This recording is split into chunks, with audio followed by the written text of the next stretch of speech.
This course turned out, to be honest, a little bit better than I originally expected.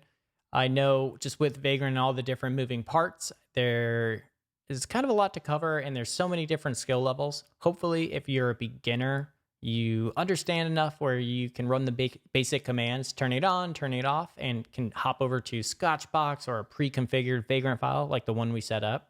Maybe if you're a little bit more experienced, you can see just how cool Vagrant is and how it's linking to all these different things and syncing things up so that you could create and customize your own personal Vagrant setup.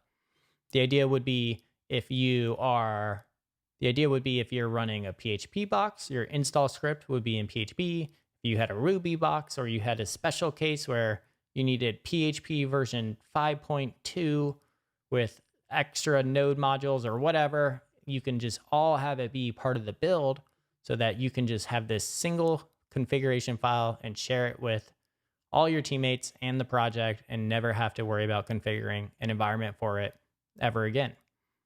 Now, with all that being said, I just want to recap here to this image, and I'm not even going to explain anything on there. I would just hope you guys take a second to re-look at this and see what's happening. This is Vagrant in a nutshell.